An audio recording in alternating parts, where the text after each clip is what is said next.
And now, Dr. Watson, I think we're ready for tonight's story. Yes, it was one evening in the fall of... Let me see. Yes, the fall of 1892. An evening clear with a little nip in the air. Holmes and I were sitting in front of the fireplace in our Baker Street lodgings. Mrs. Hudson had just cleared away all evidence of our evening meal. Holmes was playing random chords on his violin, and I was stretched out in my cane-backed chair in a sort of digestive coma, staring fixedly at my boots. Watson, why Turkish? Huh? What's that? I was propounding the question, why Turkish? Oh, you mean my boots? Oh, they're not. They're English. I got them at Latimer's in Oxford Street. I always get them, Holmes. You know that. Not the boots, Watson, the bath. Why the relaxing and expensive Turkish variety rather than the invigorating homemade article? Because for the last few days I've been feeling a bit rheumatic. The old bullet wound's been acting up a bit. Thought my system could stand a bit of house cleaning. But how the deuce did you know? Elementary, my dear Watson. Elementary. Your boots. What's the matter with my boots? The deduction's perfectly obvious. I might say childish. You do up your boots in a certain way. They are now done up in an elaborate double bow, which is not your method. Therefore, you've had them off. Who tied them up again? Obviously, either your bootmaker or the boy at the bath. The shoes are quite new, so it wasn't the bootmaker. What remains? The bath. Simple, isn't it? Huh. Why all this fuss over my Turkish bath? I gather you're not feeling quite fit. Why not make a little trip? How would Lausanne suit you?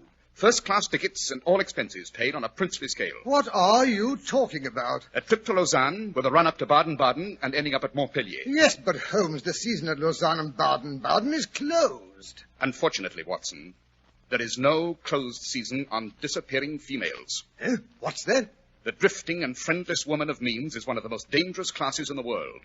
She is herself quite harmless, but she is the inevitable inciter of crime in others. She's helpless. She's migratory. She has sufficient means to take her from country to country, from hotel to hotel. When she's gobbled up, she's hardly missed. She's a stray chicken in a world of foxes. Now you can spare me the generalizations, Holmes. I see what you mean.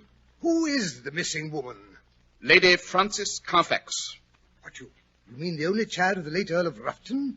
But look here, Holmes, she's tremendously wealthy. Not so tremendously, Watson. The estates went to the male line. Her cousin's now the Earl. However, she is comfortably fixed and has some very remarkable old jewelry, curiously cut diamonds, to which she was very attached. Too attached, Watson, for she always carried them with her. A tempting morsel for any criminal. Quite. The lady herself is still a beautiful woman in her early 40s. Yes, but what's happened to her? That's our problem. Is she dead, or is she alive? It's been her invariable habit to write every second week to her old governess, a Miss Dobney, who's retired and lives in Camberwell. Yeah? It's this Miss Dobney who's consulted me. Nearly 5 weeks have passed without a word. The last letter was from the Hotel National in Lausanne. Lady Frances left there hurriedly and gave no address. She's reported as having been seen in Baden-Baden. But from there, she seems to have disappeared into thin air. Her family are upset. No money is to be spared. Oh, yes, but Holmes, there must be other sources of information. Surely she corresponded with other people besides this Miss Dobney. Only one we could discover. Who was that? Even single ladies must live, Watson. A passbook is almost as good as a diary. There's always the bank. We've just been glancing over her account. And? The last check but one paid her bill at Lausanne. But it was a large one and probably left her with considerable cash in hand. And the last check, to whom was it made out, and where was it cashed? To Marie Devine, and it was cashed at the Crédit Lyonnais at Montpellier, less than 3 weeks ago. The sum was £50. Who is Marie Devine? Marie Devine was the maid of Lady Frances Carfax for the past 7 years. Montpellier is her home. Well, then she was dismissed, or perhaps she left. But why £50? That's a large sum of money. Those are a few of the questions I hope your researches will clear up. My researches? Look here, Holmes, aren't you coming? Certainly not, Watson. My health is in no need of change. Scotland Yard feels lonely without me, and besides, my absence would cause an unhealthy excitement among the criminal classes.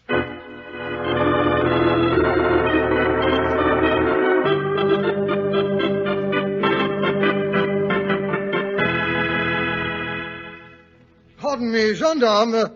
I say, can you direct me to the home of Mademoiselle Marie Devine? Oh, but certainly, monsieur.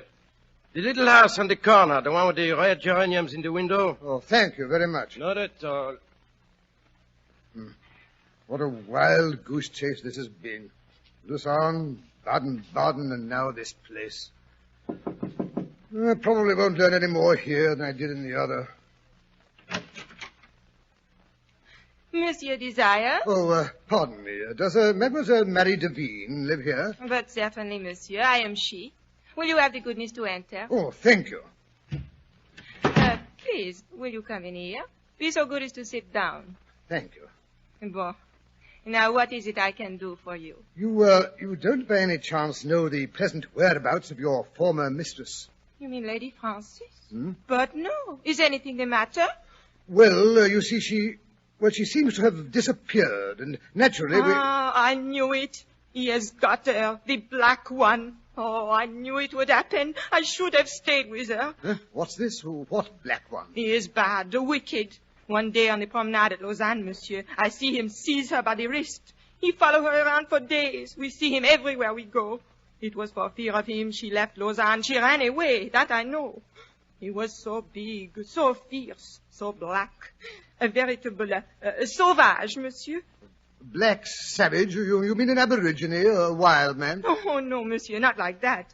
He was English, but I think he was wild all the same. But you said he was black. Yes, black, from the sun, black. Oh, you mean tanned. Oui, tanned. Oh, yes. But his eyes, they are blue. Do you know his name? Oh, no. Madame, she will never speak of him.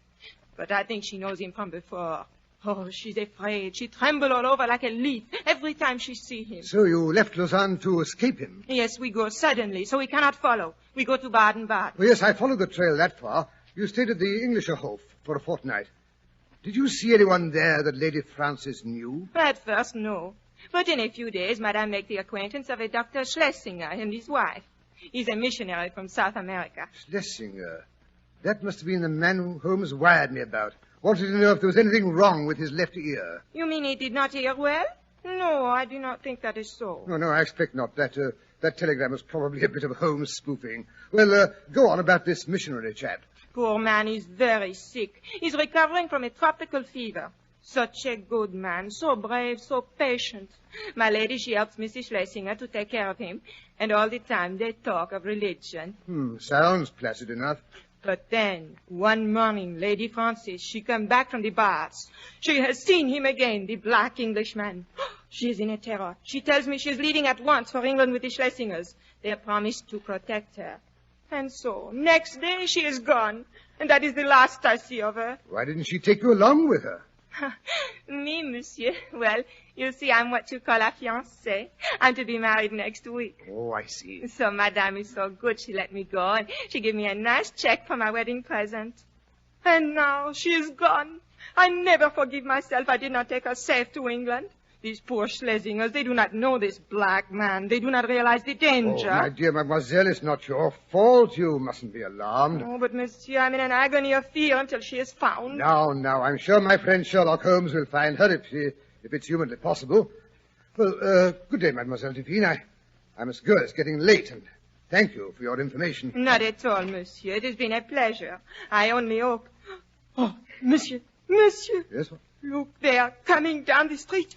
It is he, the sauvage, the black man I told you about. He's coming here. Oh, monsieur, I am afraid. Do not let him see me. But you...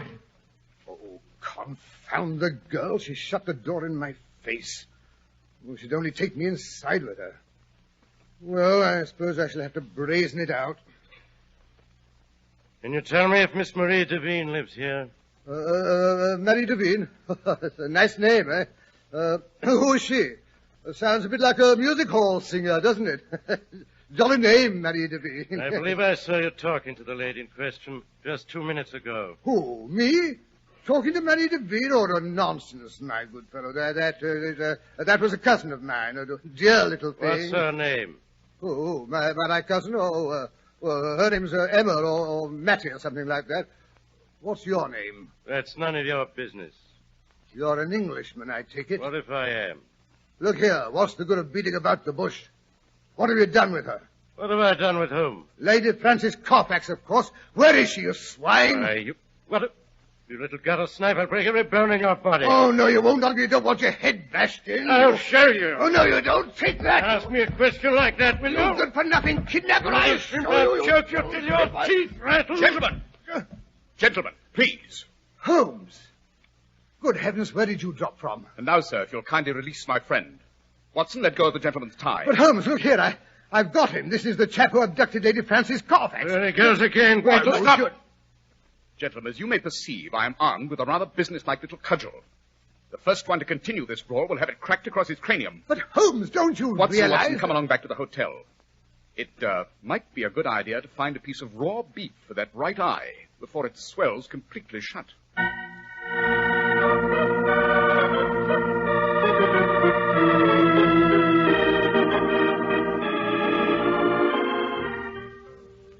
Well, Watson, how does it feel to get back to Baker Street after your little, vacation? Well, I must say, Holmes, I don't see why you had to go butting in and drag me back to London just as I was just about to clear up the whole case. As you were about to have your head bashed in, you mean? But, Holmes, Oh, steady, Watson, steady, or you'll lose the compress over your eye. A singularly consistent investigation you've made, that I must say, Watson. Ah, so you admit I've done rather well, eh? Well, I cannot at the moment recall any possible blunder which you've omitted. Now, really, Holmes, You've managed to give the alarm everywhere and yet have discovered nothing. Perhaps you think you could have done better. I have done better, my dear Watson. I have done better. What do you mean? From the hotel keeper in Baden-Baden, I discovered the interesting fact that our missionary friend's left ear was jagged or torn. Oh, rubbish. What can the shape of a man's ear have to do with a lady's disappearance? My dear Watson, that mutilated ear is the crux of the whole case. Well, what does it prove? It proves that we're dealing with an especially astute and dangerous criminal. The Reverend Dr. Schlesinger from South America is none other than a character known internationally as Holy Peters. His particular specialty is preying upon lonely ladies by appealing to their religious feelings, and his so-called wife is a worthy helpmate. They're an infernal couple who'll stick at nothing. I see. But then Lady Frances Carfax, she may be dead by now. Dead or worse, she may never have reached London. On the other hand, they may have her confined in some house in this very city. Why not abroad? No, I think not. The continental system of registration is too strict. All my instincts tell me she's in London. But how can we locate her? Patience, my dear Watson, patience. We must wait until the police spot Peters, or until he tries to market some of the jewels. Scotland Yard is working on that phase of the problem. Scotland Yard may not be any too lively, Watson, but they are thorough. Yes, but in the meantime, Schlesinger may have killed the poor lady. That's the Yard's responsibility, not mine. But the black-haired Englishman, you let him slide through your fingers. Surely he must have had something to do with the disappearance. Right again, Watson. Then why let him escape? Escape, Watson? Escape? The fellow's been hounding me to death. Come in. Come in, I say. Ah, there, Lestrade. Scotland Yard's unearthed something, eh? You look as excited as a terrier that smells a rat. We're on his tail, all right, Mr. Holmes. I take it you mean Holy Peters. Who else? Here, Mr. Holmes, take a look at this. Aha. An earring. Old Spanish. Gold with diamonds and emeralds. Yes, that belongs to Lady Frances. Where did you find it? Pawned yesterday afternoon in a shop in Westminster Road by a stout man with a piece out of his left ear. Excellent, Lestrade, excellent. Yes, but how does that help? I don't imagine he left his address. No, but he will return to pawn the other jewels, mark my word. Come along, Watson. Suppose we keep an eye on that shop.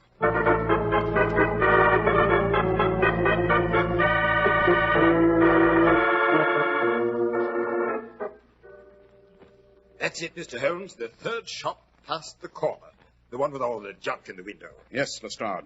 It's just about closing time, so I don't imagine we shall catch the old boy today. I must say I'm just as glad. Looks like a storm coming up. I shouldn't really standing out here in the rain. Wait a minute. Who's that? Yes, by Jove, I think it is. Is what? Surely that tall, raw-boned female just coming out of the shop isn't Peters? No, it's not Peters, but if I'm not mistaken, it's his wife. Quick, we must follow her. Seems to be in a hurry, don't she? Looks to me as though she might be up to something. Wait a bit. She stopped in front of another shop. She's going in. Lestrade, Watson, look! It's an undertaker's shop. Undertakers? I don't like the looks of that, sir. Neither do I. Look here, I've got to know what she's doing in there. I can't go in. She may know me by sight. Watson, You go in and ask about a coffin for your great-aunt Matilda. But I haven't got a great-aunt Matilda, and furthermore, she doesn't need a coffin. Don't argue. Get into that shop and leave the door ajar so we can hear. Lestrade and I will be hiding in the next doorway. Oh, very well, but I must say I Don't see burble. You're wasting precious time. Remember, Lady Frances Carfax may be in danger. Late now and the coffin hasn't come yet. I told you it was an emergency. Oh, I'm terribly sorry, Mum, but you see, it took longer, being a bit out of the ordinary, and what with the sauce and Yes, all, but you promised to have it there today. And that it will be, Mum. It's on its way now. Shouldn't be surprised if it was there by the time you got back. Very well. Good day. Good day to you, Mum, and I hope it proves satisfactory. And now, what can I do for you, sir? Well, you see, I have an Aunt Matilda, or rather, I suppose I should say I had an Aunt Matilda, and she, well, you see, she Watson, was... come along. Your Aunt Matilda will have to wait. Mrs. Peters is more important at present. There she goes, Holmes, round that corner. Hurry, Watson. I'm hurrying. Feel that wind. I don't like this coffin incident. It looks a bit too sinister to me. But look here, Mr. Holmes, if they've murdered the poor lady, they'd be more apt to bury her in a hole in the backyard, nice and quiet. Yes, this coffin points to an orthodox burial with all the red tape of a medical certificate and official sanction. I don't like it, Watson. I don't like it at all. There she goes, into that house, third on the left. Grim-looking place. All the blinds down. It looks forbidding. I'd swear it hadn't been lived in recently. Holmes, did you hear that? You've got to get into that house. Oh, you haven't got a search warrant. You can't enter a house without... Warrant be blasted. Watson, you and I are going to enter the house. Lestrade, you go back to Scotland Yard and have a warrant sent around with a pair of burly policemen to back it up. And hurry, there's no time to waste.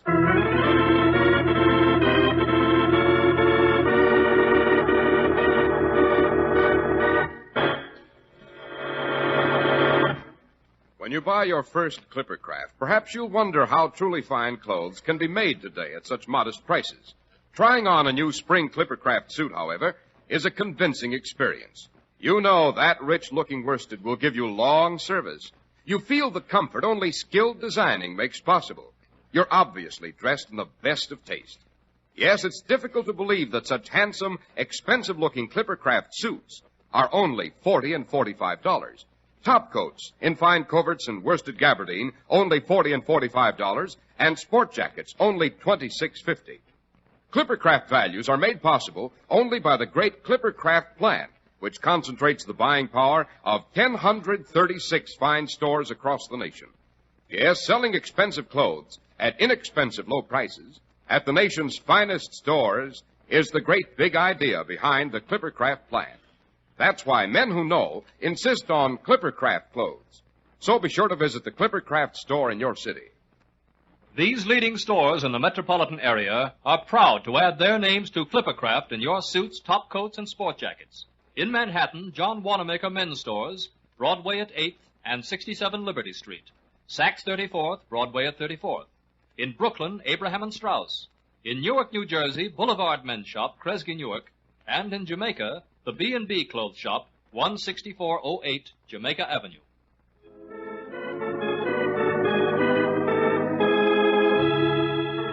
And now back to Dr. Watson and Mr. Holmes, who are about to force their way into a strange house in which a woman has been screaming.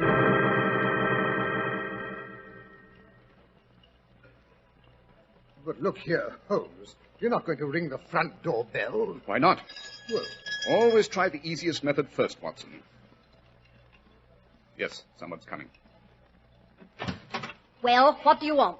I want to speak to Dr. Schlesinger. There's no such person here. Take your foot out of the doorway. Not until I've seen the man who lives here, whatever he may call himself. Very well, then. Come in. You're letting in the rain standing here. And let me tell you this. My husband is not afraid of any man alive. I'll call him. The place hasn't been lived in for some time. Notice the dust on the chandelier, Watson. Yes, and they intend leaving again shortly. Muslin covers haven't been removed from the furniture. dreary old hole. See, listen to the wind in the chimney. Ooh, it's cold and clammy. Smells like a crypt. Shh, shh. Someone's coming. Ah, gentlemen. Oh, there must be some mistake. I fancy you've been misdirected. Perhaps if you try further down the street... That will do. We've no time to waste. You are Henry Peters, the late Reverend Dr. Schlesinger of Baden-Baden in South America. And you are Mr. Sherlock Holmes, if I'm not mistaken. Quite. Your name does not frighten me, Mr. Holmes. When a man's conscience is clear, you can't rattle him. What have you done with Lady Frances Carfax? Well, I should be very glad if you could inform me of her whereabouts. She gave us the slip, owing me £100. I've nothing to show for it but a couple of cheap ornaments she left in my possession. I have reason to believe she's in this house, and I mean to find her. Where is your warrant? This efficient little revolver will serve until a better one comes. Annie! Annie, get a policeman! I'll have you thrown out. Quick, Watson, our time's limited. Peters, where's the coffin that was sent to this house? It's in use. There's a body in it. I must see that body. No, you don't. Stand aside, I warn you, you'll be hurt. Now then, Watson, first the dining room. Open that door. Holmes, there's the coffin on the table. I don't like the looks of this. Turn up the gas, I can't see. It's better. Why, it's a little dried-up old woman. Yes. It's not Lady Carfax. Not possibly. This poor old thing she's over 80. She's almost lost in that coffin. You've blundered badly for once, Mr. Sherlock Holmes. If you really must know, that is an old nurse of my wife's. We located her in Brixton Workhouse Infirmary a few days ago. We brought her here. Unfortunately, the doctor we called in couldn't save her. Day before yesterday, she died. Certificate says senile decay. Pick a hole in that, Mr. Sherlock Holmes. You hear that, Holmes? It's a woman in pain. Nonsense, just the wind of the chimney. It behaves that way on bad nights. Mr. Peters, I'm going through your house. Oh, no, you're not. Put up your hands, both of you. Annie, I thought I told you to go for the police. I think this shotgun will be as good an argument as any policeman. Come along. Out you go and be quick about it. Look here, you can't bullyrag us. Easy, Watson, easy. I'm afraid we shall have to do as the lady suggests. She's so persuasive.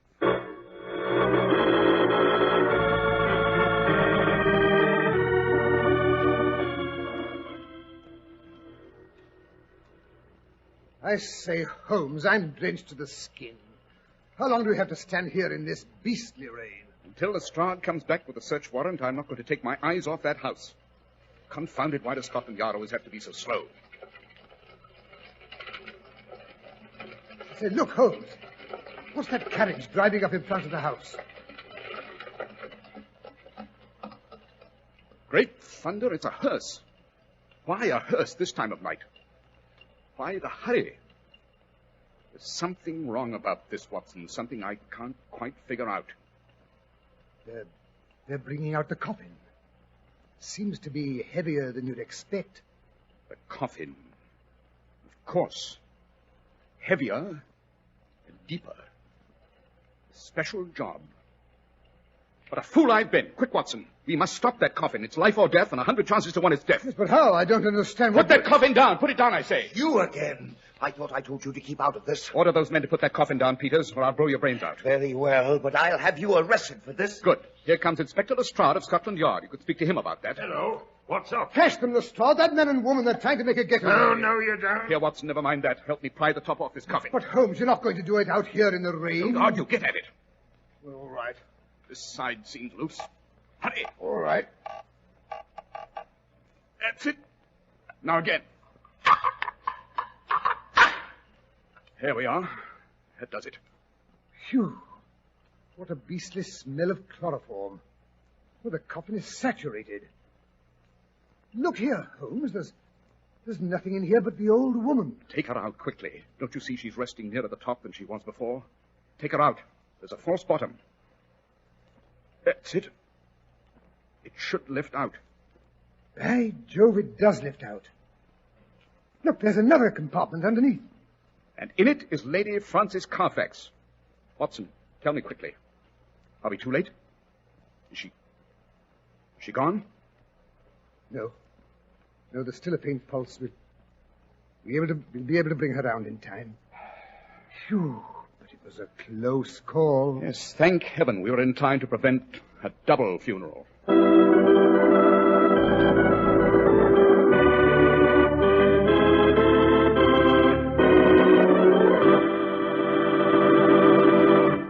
Yes, but look here, Dr. Watson. You haven't explained the mystery of the dark gentleman, the one who gave you the black eye.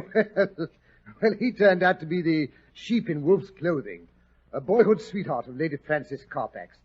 I believe they had had a lover's quarrel many years before, and the Honorable Philip Green, that was his name, he'd biffed off to South America, bought a coffee plantation, and proceeded to become disgracefully wealthy. After many years, he discovered that the lady had never married, possibly because she was still in love with him. So back he came to try his luck the second time. His wooing was a trifle tempestuous, I fancy.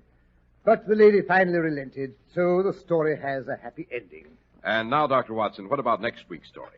Next week, I think I'll tell you about a famous family who had a monster locked up in their tower room, and how that monster later threatened the true heir to the succession, and by what quick-witted means Holmes showed up a gigantic swindle.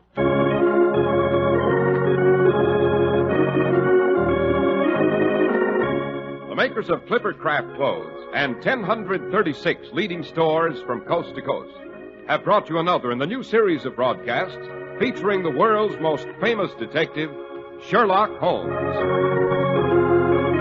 Our stories are based upon the character of Sherlock Holmes, created by Sir Arthur Conan Doyle. Sherlock Holmes is played by John Stanley, Dr. Watson by Alfred Shirley, and the dramatizations are by Edith Meiser. Sherlock Holmes is produced and directed by Basil Rathbone, with special music by Albert Berman.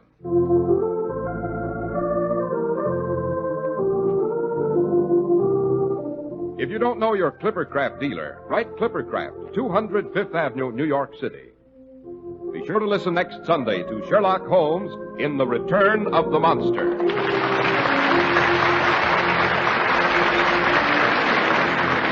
is Cy Harris speaking for Clippercraft Clothes. This is the Mutual Broadcasting System.